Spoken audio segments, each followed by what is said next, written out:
Baik, kita lanjutkan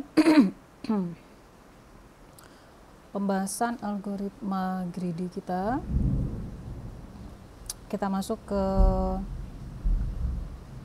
implementasi algoritma greedy untuk permasalahan kedua, yaitu mencari jarak terpendek, itu menggunakan Dijkstra. Dalam hal ini untuk pada kesempatan kali ini yang kita bahas adalah shortest path yang single source.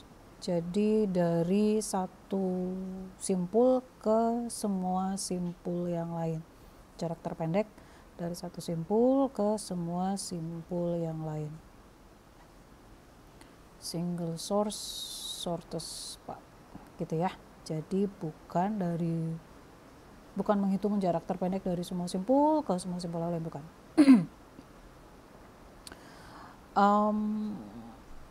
Penghitungan jarak terpendek ini kalau di masa sekarang rasanya sudah tidak perlu lagi dipertanyakan kira-kira aplikasinya di mana gitu. Kita sudah lihat banyak ya di Maps, salah satunya bisa kelihatan, atau di Waze, aplikasi Waze. Itu adalah salah dua implementasi dari shortest path. Baik, untuk mengimplementasikan pendekatan greedy pada shortest path berdasarkan ide yang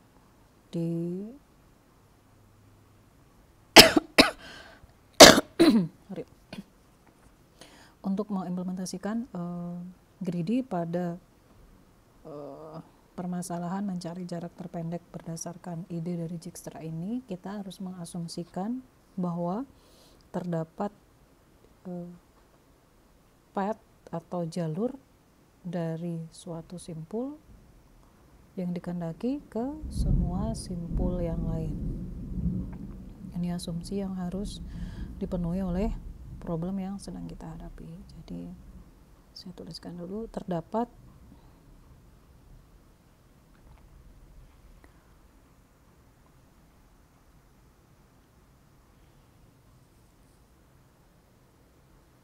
jadi dipastikan bahwa ada sebuah jalur dari suatu simpul ini, yaitu simpul yang ingin kita cari jarak terdekatnya ke simpul yang lain, ke semua simpul lain. Ini harus dipenuhi dulu. Kalau tidak, kita tidak akan bisa menggunakan Dijkstra untuk menyelesaikan permasalahan ini. Kemudian yang perlu kita perhatikan lagi bahwa nantinya akan kita ketahui bahwa ternyata algoritma ini sangat mirip sekali dengan pendekatan yang dikembangkan oleh Prim untuk kasus MST. Nanti kita akan lihat ya seberapa miripnya. Baik, kita akan masuk langsung ke ilustrasi bagaimana mengimplementasikan greedy pada permasalahan shortest path. Di sini saya membutuhkan graf berarah dan berbobot. Iya dong, karena kalau kita mencari shortest path, kita pasti membutuhkan arah dari sisi. Nah, misal saya punya 5 simpul, V1, V2, V3, V4, V5 dengan sisi yang menghubungkan antar simpul beserta bobotnya adalah sebagai berikut. Ini 4, di sini 6, V1 ke V5 adalah 1, dan ada koneksi dari V5 ke V4 1, di sini 5, di sini 3, dan di sini adalah 2.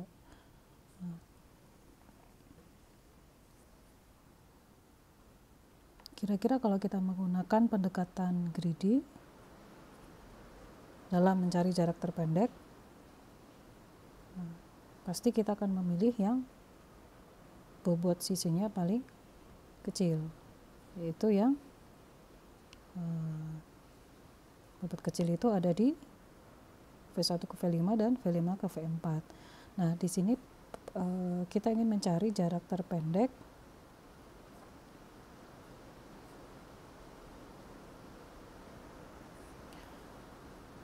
dari V1 ke semua simpul lain. Maksudnya kita dari V1 ke V5, maka saya harus melalui jalur yang mana untuk mendapatkan jarak paling pendek.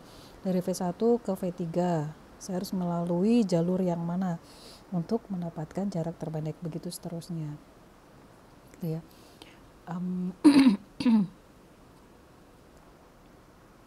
Sebelum saya melanjutkan ilustrasi dari menyelesaikan permasalahan jarak terpendek ini menggunakan Dijkstra, saya ingin menuliskan dulu algoritma umum dari, nanti kita kembali lagi ke sini ya, ilustrasi algoritma umum dari Dijkstra supaya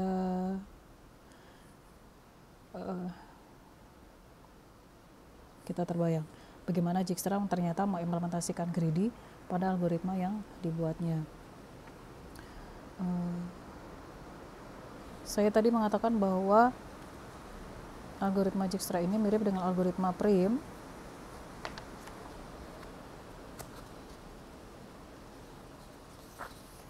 Ini adalah algoritma prim. Ini dia, sorry. Algoritma prim ini. Algoritma Dijkstra juga akan seperti ini.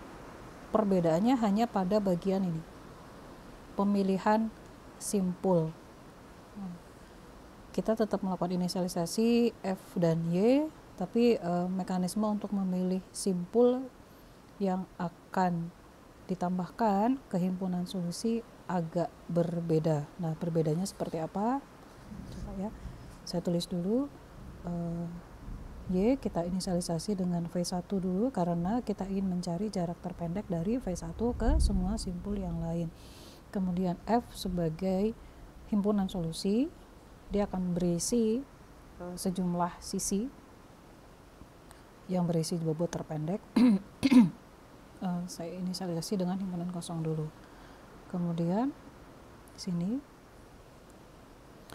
while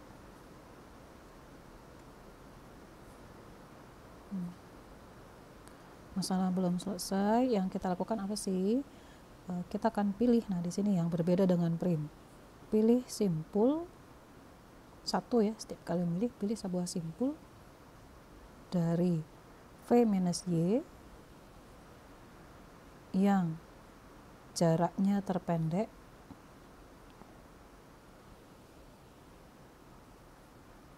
dari V1. Saya kasih belum selesai kalimatnya, tapi yang kita bisa pilih hanyalah, ini ada syaratnya nih, hanya menggunakan simpul pada Y sebagai perantara. Nah, ini yang membedakan. Nanti kalau kita udah dapat, tambah simpul baru yang kita dapatkan tadi, simbol baru V tadi, ini V besar ya, V kecil ke Y, kemudian tambahkan sisi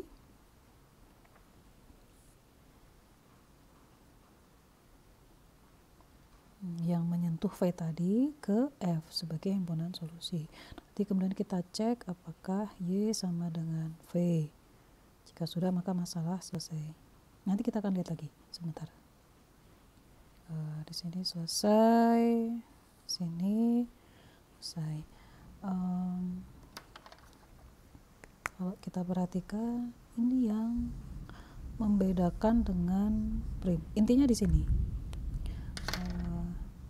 Bagian ini Karena kita tahu bahwa pada greedy terdapat 3 konsep umum,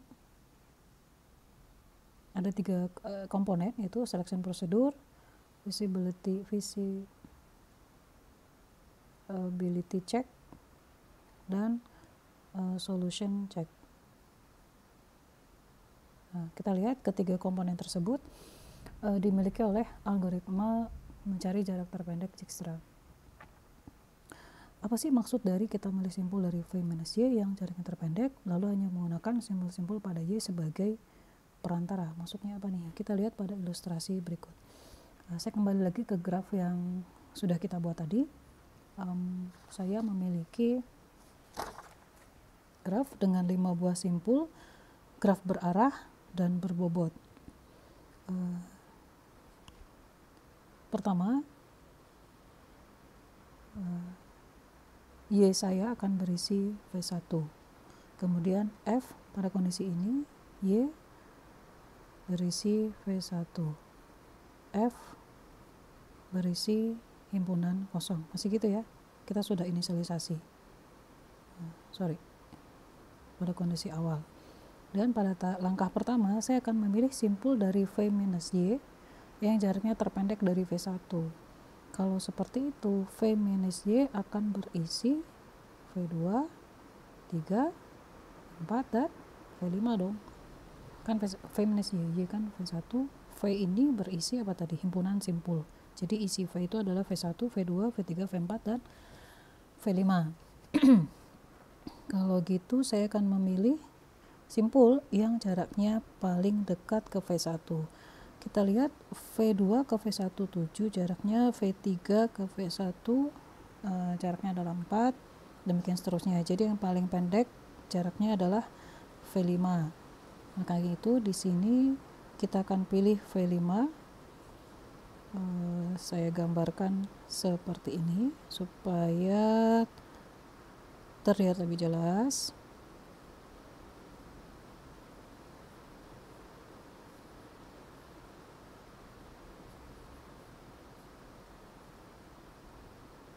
Untuk sementara yang saya gambarkan hanya yang ada bobot, yang saya beri bobot yang simpul yang kita pilih ya.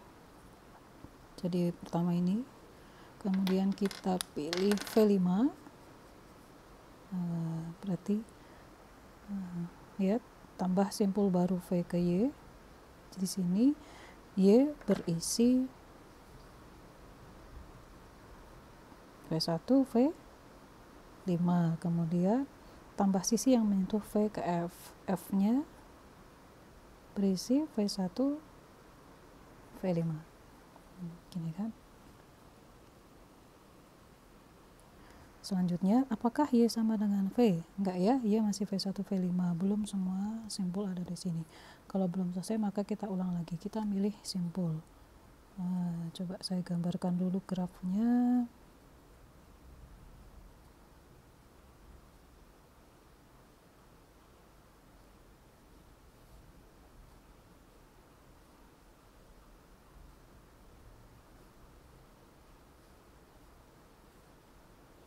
Ini ke sini, ini ke sini. Baik,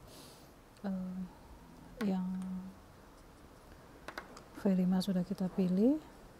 Berikutnya, jarak terpendek mana lagi yang harus kita pilih? Perhatikan bahwa di sini disebutkan kita harus memilih simpul dari V minus Y. Berarti pada kondisi ini V minus Y berisi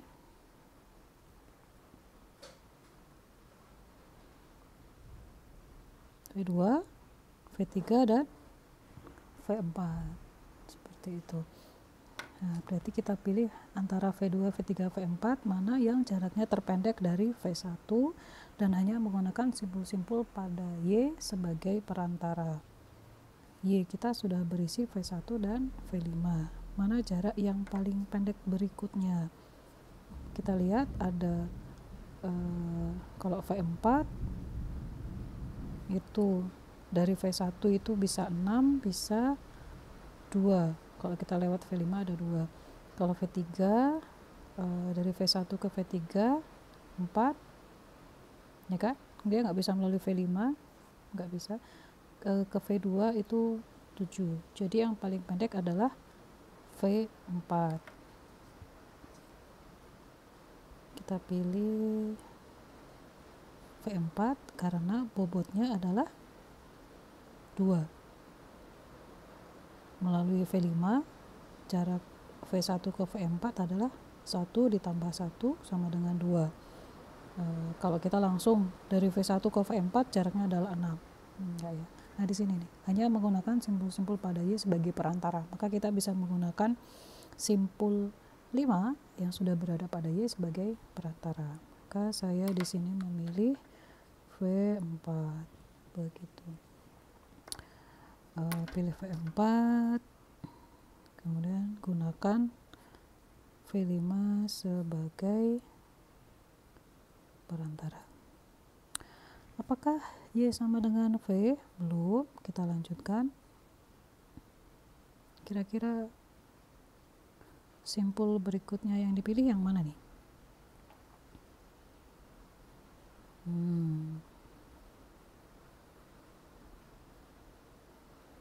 Saya gambarkan dulu ya.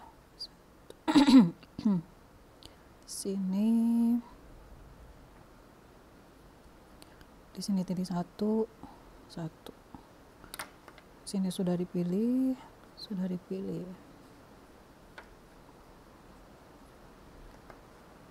Kita lihat antara V3 dan V2. Kita pilih yang mana?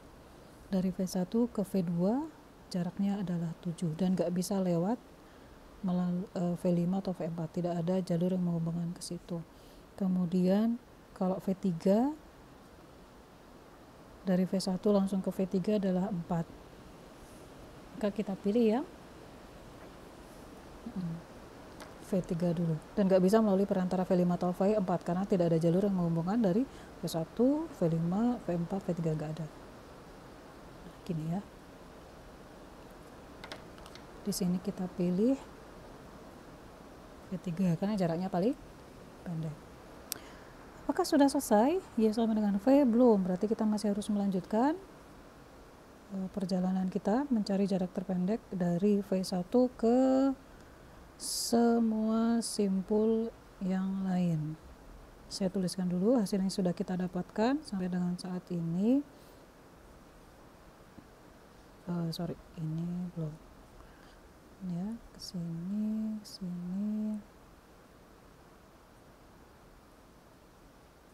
Nah ini sudah kita dapatkan, ini juga sudah kita dapatkan, kesini juga sudah. Tadi berapa? 1, 1, 4. Terakhir kita belum memilih, sisa simpul terakhir pada V minus Y adalah tinggal V2. Maka kita tambahkan V2. Yang mana nih? Apakah kita langsung pilih V2 yaitu 7 atau kita bisa memilih melewati simpul yang lain sebagai perantara? Apakah kita bisa menggunakan V5 sebagai perantara untuk menuju V2?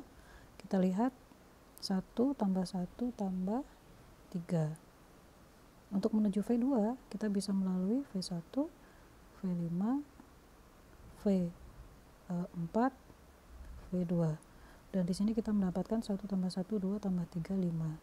Kita juga bisa melalui V4 langsung. V1, V4, V1 ini 6, V4, V2.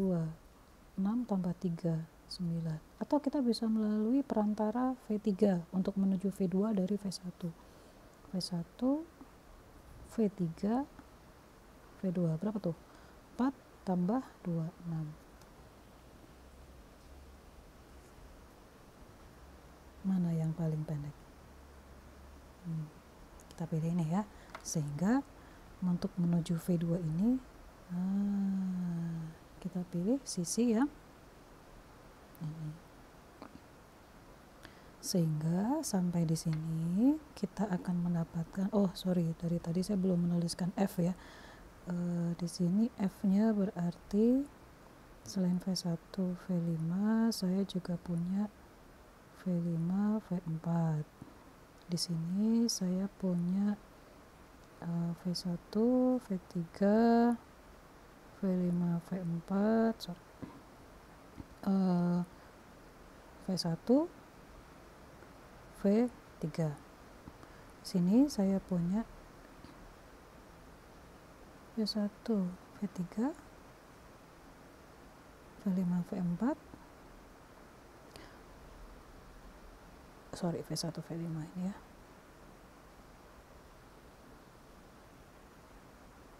V1, V3.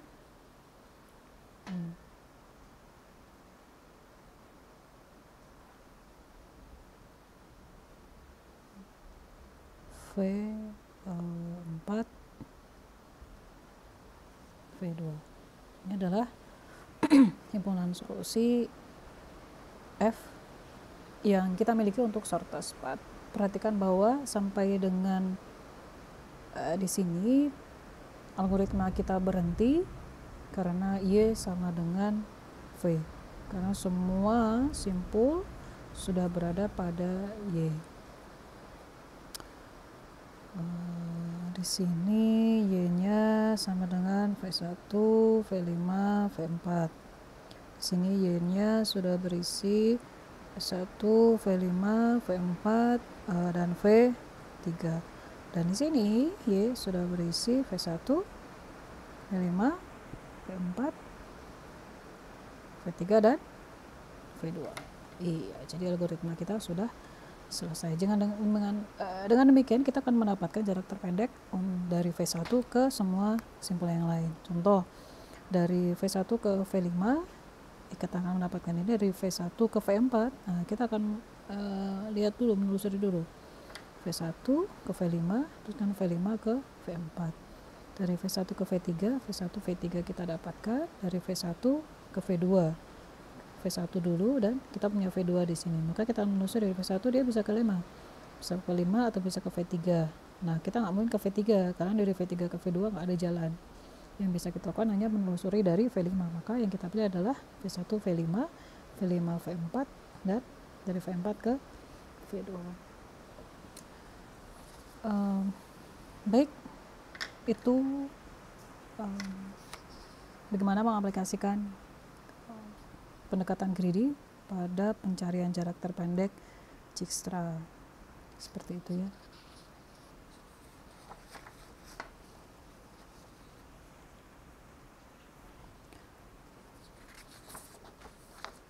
Berikutnya kita akan lanjutkan bagaimana mengimplementasikan pendekatan greedy ini untuk memecahkan permasalahan knapsack problem. Perlu diketahui bahwa terdapat dua macam permasalahan knapsack, yaitu yang 0-1 atau yang fractional, pecahan fractional. Jadi 0-1 knapsack problem atau fractional knapsack problem. Apa sih knapsack problem ini?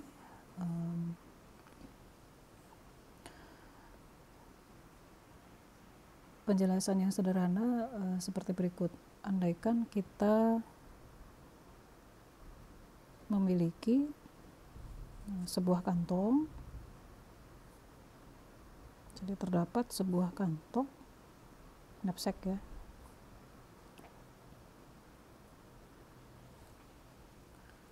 dengan sejumlah barang yang memiliki berat tertentu, dan sejumlah barang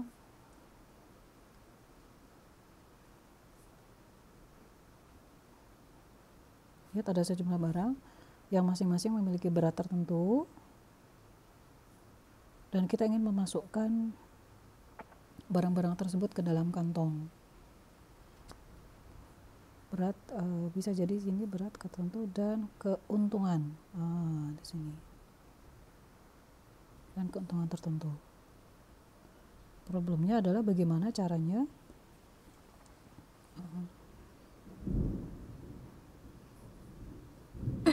ingin didapatkan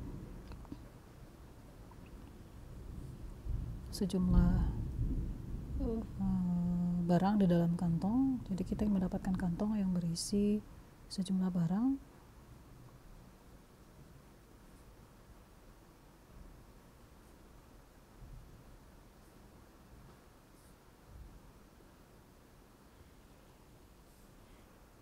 Nah ini, tapi syaratnya keuntungan maksimal. Fokusnya adalah di situ, keuntungan maksimal dan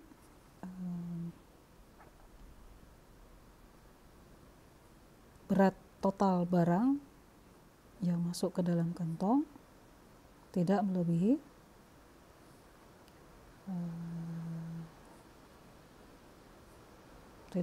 berat kantong. Make sense ya. Jadi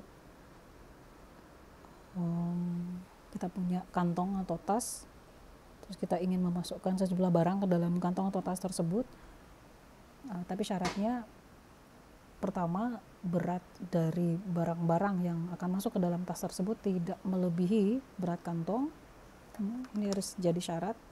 Kemudian kita pengen untung, yaitu barang-barang yang masuk ke dalam kantong tersebut memiliki profit yang maksimum. Contohnya apa nih? Contoh misalnya untuk kasus pengangkutan peti kemas ke dalam kapal untuk menuju negara dan pengiriman barang seperti itu. Bagaimana caranya kapal dapat memuat sebanyak mungkin peti kemas, namun total berat dari peti kemas tidak melebihi berat yang diperbolehkan, dan komposisi peti kemas yang diangkut ke kapal tersebut mampu memberikan profit yang maksimal, seperti itu. Contoh lain, misalnya petugas pengiriman paket. Bagaimana caranya dia, misalnya di sini profit bisa jadi waktu yang dibutuhkan untuk mengantar tiap paket itu minimal. Jadi dia bisa lebih efisien dalam menggunakan waktu untuk mengantarkan paketnya. Tapi barang yang bisa diantar itu yang maksimum, seperti itu. Bisa juga seperti itu ya. Baik, kita berikan definisi dulu. Di sini saya punya S yang merupakan himpunan dari barang. Jadi ada barang 1, barang 2, barang KN.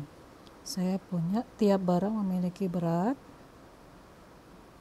bobot barang. W adalah bobot barang ke I, WI. Kemudian saya punya PI, ini adalah keuntungan atau profit, keuntungan dari barang I.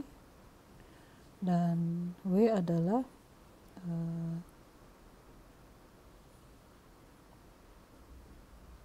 bobot maksimum dari kantong atau knapsack. Nah, dengan memiliki sejumlah variabel ini, definisi dari knapsack problem, kita ingin menentukan suatu subset A dari S adalah ini jadi subset dari S, sedemikian sehingga, nah ini dia, jumlah profitnya adalah maksimum barang I elemen dari A, mampu dimaksimalkan bergantung pada di sini jumlah beratnya kurang dari atau sama dengan berat total kantong.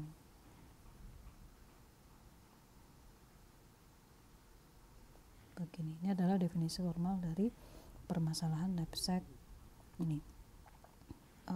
Kita masih membahas tentang zero one knapsack ya. Nah, strategi greedy untuk menyelesaikan permasalahan memasukkan barang dalam kantong ini kira-kira seperti apa? By logic kita akan memilih contoh misal berat totalnya adalah 30. Kemudian kita memiliki 3 buah barang, misal barang 1, barang 2, dan barang 3. Barang 1 beratnya 25 kilo, barang 2 beratnya 10 kilo, barang 3 beratnya 10 kilo, dan masing-masing profitnya ini adalah misal dalam dolar, 10 dolar, ini untungnya 9 dolar, di sini juga untungnya 9 dolar. Yang terpikir intuitively, kita akan mikir bahwa ambil aja barang dengan profitnya paling besar dulu, seperti ini, ya kan? Jadi misal pertama, ambil barang untuk dimasukkan ke kantong dengan profit terbesar terlebih dahulu. Dalam hal ini maka saya akan memilih yang 25 kilo ini. Ini berat ya, ini berat, ini profit. Berat, ini profit. Kalau gitu saya akan punya untuk kasus ini hanya beratnya maksimum 25 kilo dan profitnya hanya 10 dolar. Ya kan? Nah, di sini kita jelas gagal karena masih ada sisa 5 kilo yang tidak terpakai. Padahal sebenarnya kalau misalnya kita memasukkan barang kedua dan barang ketiga 20 kilo, kita bisa mendapatkan profit yang lebih besar, yaitu 18 dolar. Jadi ternyata strategi greedy yang pertama itu mengambil barang dengan profit terbesar terlebih dahulu untuk dimasukkan ke dalam kantong. Ini gagal ketika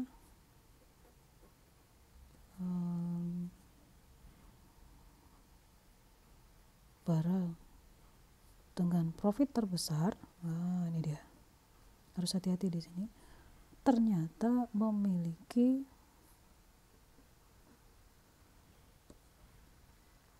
berat terbesar. Nah ini ya gagal mendapatkan solusi optimal.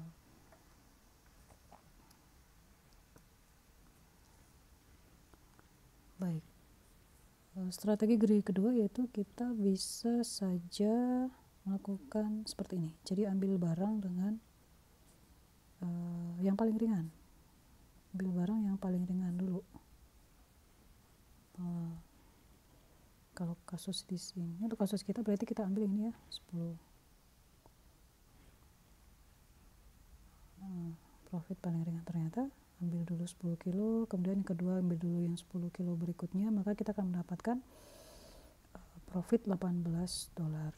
Untuk kasus yang ini kita akan berhasil. Namun perlu diketahui bahwa strategi yang kedua ini dia akan gagal ketika barang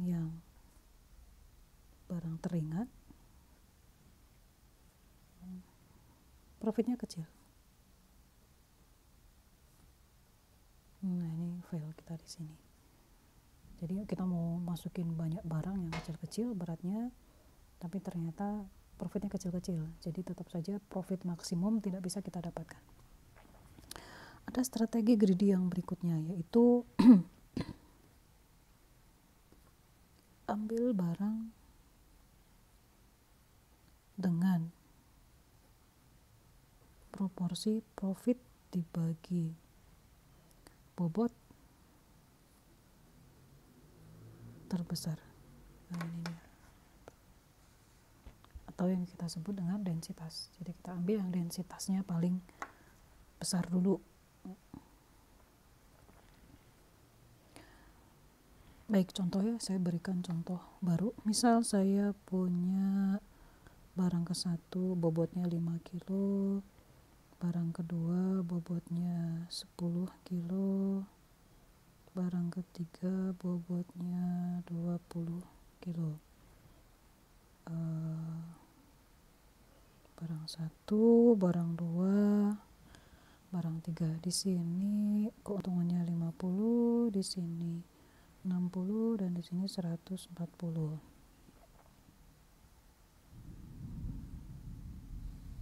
Kita lihat apakah dengan menggunakan strategi greedy yang ketiga ini, yaitu memilih yang densitasnya terbesar, apakah strategi greedy berhasil mendapatkan solusi yang optimal. Kita lihat knapsack yang dimiliki ukurannya adalah 30. Nah, ini knapsacknya kita.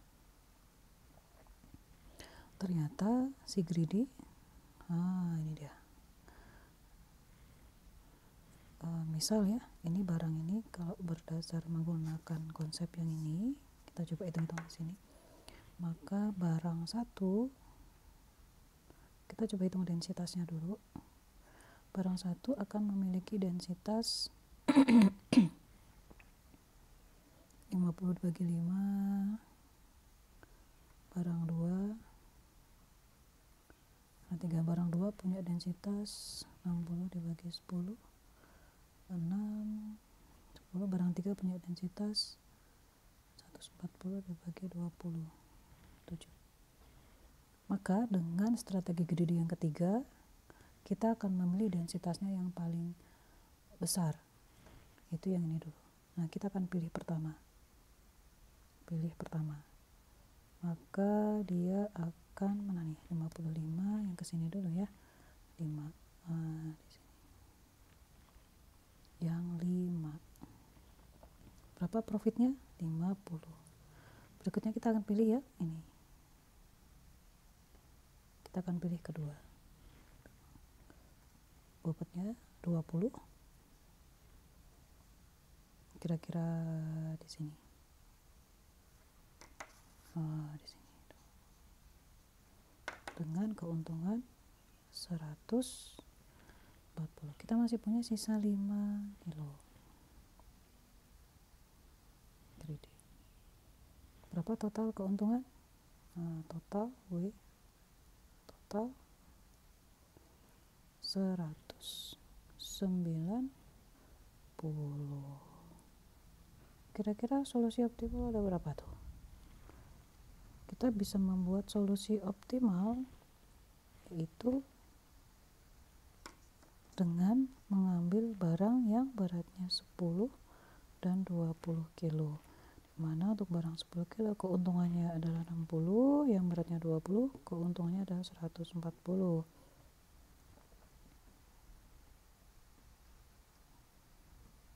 Sehingga kita akan mendapatkan W total di sini berapa? 200. Ini membuktikan kita bahwa ternyata algoritma greedy tidak mampu menyelesaikan permasalahan zero one knapsack.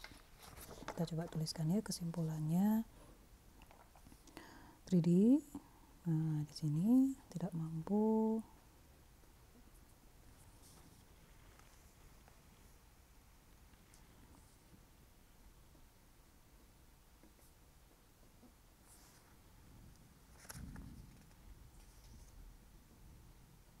menyelesaikan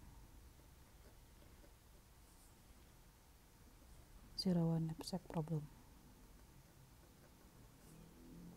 Maksudnya tidak mampu menyelesaikan di sini artinya tidak mampu mendapatkan, tidak dapat solusi optimal, tidak selalu dapat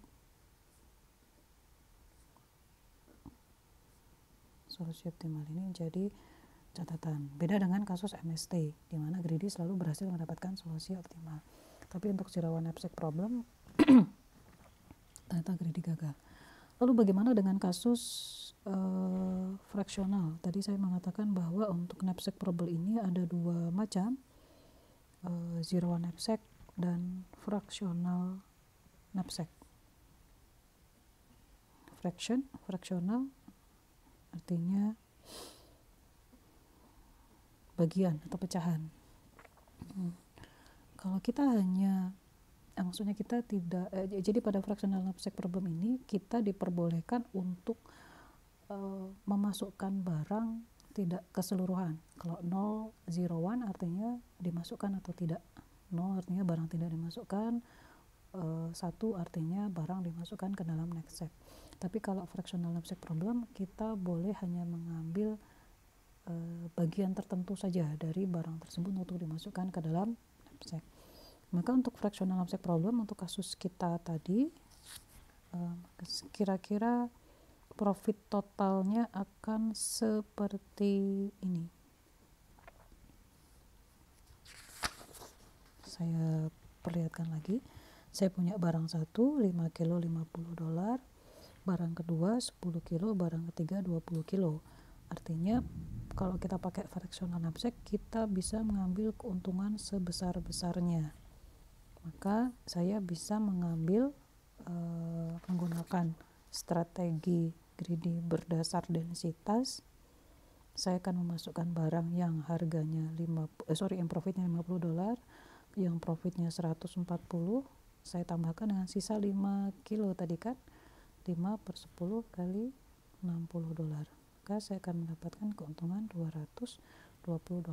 Lihat bahwa $220 ini lebih besar daripada hanya sekedar $200. Artinya apa? Bahwa ternyata untuk fractional knapsack problem, greedy tidak pernah membuang kapasitas seperti yang terjadi pada zero one. Maksudnya apa? Tulis dulu.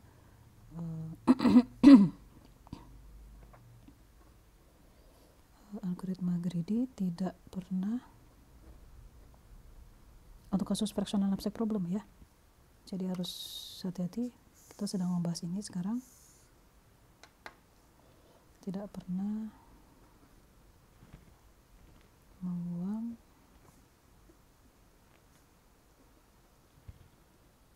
kapasitas seperti halnya yang terjadi pada zero one knapsack. Kemudian ternyata algoritma greedy juga selalu menghasilkan solusi yang optimal untuk permasalahan fractional knapsack problem.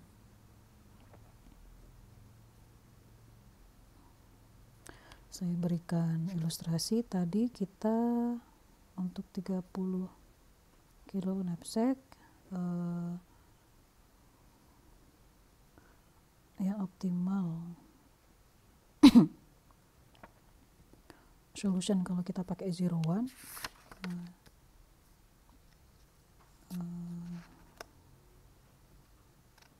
dimana kita hanya punya pilihan ambil atau tidak barang. Kalau ambil semuanya, kalau tidak ya tidak diambil semuanya, yaitu hanya 10 dan 20 dengan profit berapa tadi? 60 dan 140, jadi cuma 200. Tapi dengan fractional knapsack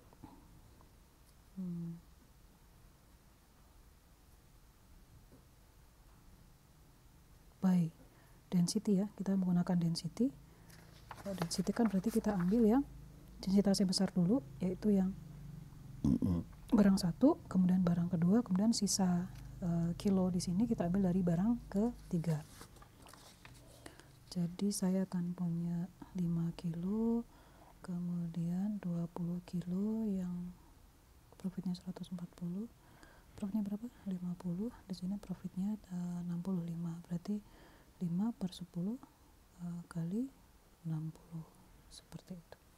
Sehingga totalnya saya akan mendapatkan 220. Dari sini cuma dapat 200. Begitulah. So, bahasan kita selesai untuk bagaimana mengimplementasikan algoritma greedy pada permasalahan knapsack problem.